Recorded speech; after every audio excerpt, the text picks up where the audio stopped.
अस्सलाम वालेकुम वरहमतुल्लाहि वबरकातुहू। आज की कहानी का नाम है शादी की रात का राज।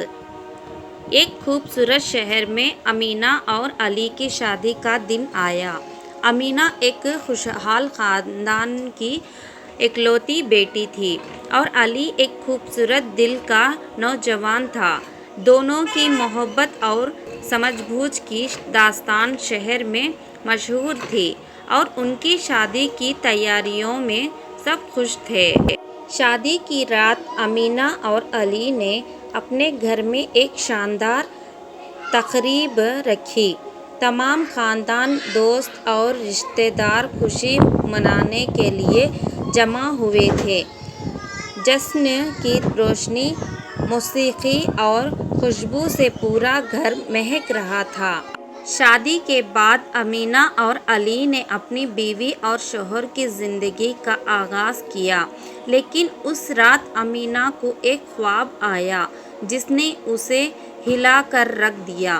ख्वाब में अमीना ने देखा कि वो एक पुराने खस्ता हाल घर में है, जहाँ हर तरफ बिखरा हुआ था।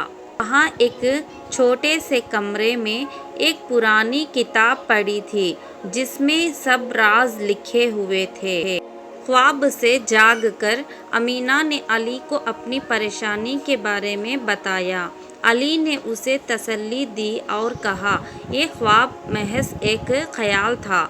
हम अपनी नई ज़िंदगी का आगाज़ खुशी के साथ करेंगे।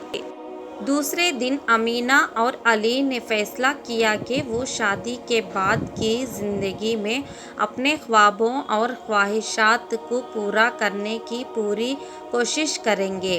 वो एक दूसरे के साथ हर खुशी और मुश्किल का सामना करना का अज़्म रखते थे।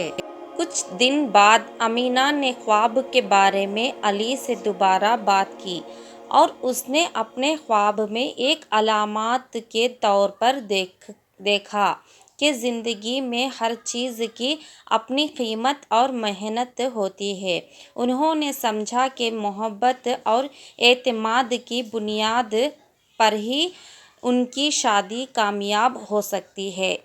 इस कहानी से ये सबक मिलता है कि शादी की रात एक नई ज़िंदगी का आगाज़ होती है और उसमें मोहब्बत, एतमाद और एक दूसरे की मदद के आज़म की ज़रूरत होती है।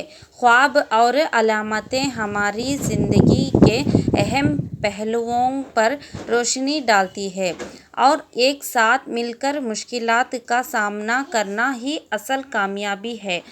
उम्मीद करते हैं ये कहानी आपको पसंद आई होगी। आपको पसंद आई हो तो लाइक, शेयर, सब्सक्राइब ज़रूर कीजिएगा और कमेंट में ज़रूर लिखिएगा आपको ये कहानी कैसी लगी।